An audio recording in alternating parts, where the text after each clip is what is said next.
ERCP endoscopic retrograde কোলাঞ্জিও প্যানক্রিয়াটোগ্রাফি একটি পরীক্ষা পদ্ধতি, আবার এর দিয়ে চিকিৎসাও করা হয়। এটা কী ধরনের চিকিৎসা এবং কী ধরনের পরীক্ষা পদ্ধতি সেই বিষয়ে সংক্ষিপ্তভাবে একটু তুলে ধরবো আপনাদের কাছে। এন্ডোস্কোপির নাম সবাই শুনেছেন, এন্ডোস্কোপি এন্ডোস্কোপি এন্ডোস্কোপি। পেটে কোনো ব্যথা হলে, আবার আপনার কোনো ব্যথা হলে, খাওয়ায় অরুচি হলে, বমি হলেই আমরা বলি একটা এন্ডোস্কোপি করেন তো। এন্ডোস্কোপি যন্ত্রের মাধ্যমেই পিত্তনালী, পিত্তথলি, লিভারের কিছু অংশ পিত্তনালীর মধ্যে, পিত্তনালীর যেটুকু অংশ লিভারের মধ্যে আছে, আর প্যানক্রিয়াসিক নালী, এইগুলো আমরা সাধারণত রোগ নির্ণয়ের জন্য ব্যবহার করে থাকি। এই ইআরসিপির মাধ্যমে আবার চিকিৎসাও করা হয়। কী ধরনের চিকিৎসা সে বিষয়ে বলবো, কী কী পরীক্ষা সাধারণত করা হয় সে বিষয়ে বলবো, একটু মনোযোগ দিয়ে শুনবেন। ধরেন আপনার পেটে বেশ ব্যথা, ভালো ব্যথা হচ্ছে, আল্ট্রাসোনোগ্রাফি বলেছে আপনার পিত্তনালীটি বেশ বড়, ডায়ামিটার 10 মিলিমিটারের বেশি। পিত্তনালীর ডায়ামিটার 10, 12, 15, 20 হয়ে গেছে মিলিমিটার। লিভারের ভিতরে নালীগুলোও বড় বড় হয়ে গেছে। এবং এই পরীক্ষার মাধ্যমে আমরা এই যে নালীটি বড় হয়েছে, আল্ট্রাসোনোগ্রাফি বললো, এমআরসিপি বললো, তখন আবার এটাও বলে যে আপনার পিত্তনালীর মুখে একটি ছোট্ট টিউমার অথবা বেশ কিছু পাথরের কণা দেখা যাচ্ছে। টিউমার যদি হয় সেটা সিরিয়াস, পাথর হলে সেটাও সিরিয়াস।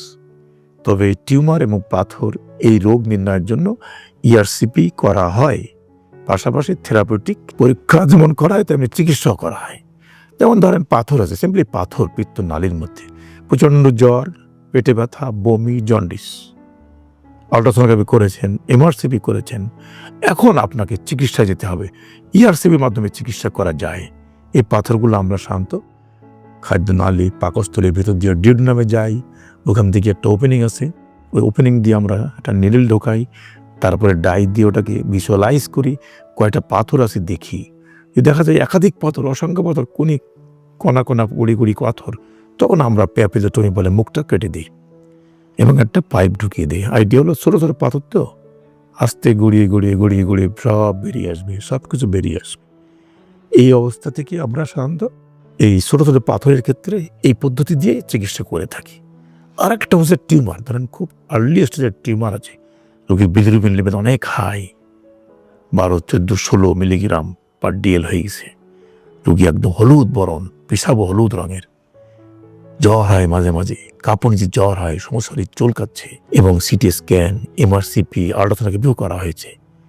ডায়াগনোসিস হয়েছে ampullary growth, ampullary cancer, cancer marker অনেক হাই, CA-19 অনেক হাই।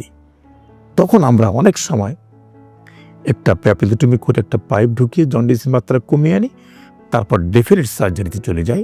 এর নাম হলো হুইপলস অপারেশন, অনেক বড় অপারেশন, 4 থেকে 5 ঘন্টার সার্জারি। এই 4 থেকে 5 ঘন্টার সার্জারি করে আমরা সাধারণত এই রোগের নির্মূল করার পদক্ষেপ নেই। যদি কোথাও কোনো মেটাস্টাসিস বা বিস্তার, ক্যান্সারের টিস্যু বিস্তার না থাকে, তাহলে এই হুইপলস প্রসিডিওরে পেরিয়াম্পুলারি কার্সিনোমার ক্ষেত্রে খুবই সফলজনক একটা চিকিৎসা পদ্ধতি। তাহলে আমরা কি বললাম, প্রথমে বলেছিলাম ইআরসিপি করে রোগ নির্ণয় করলাম, পাথর নির্ণয় করেছি, ক্যান্সার নির্ণয় করেছি, আবার পাথরের ক্ষেত্রে রোগ নির্ণয়ের পাশাপাশি আমরা চিকিৎসা করলাম কি পাথরগুলো বের করে দিলাম। ভবিষ্যতে পাথর হতে পারে, নাও পারে, যদি না হয় তাহলে ওর জন্য 100% পারফেক্ট, আর যদি হয় তাহলে আবার করতে হবে।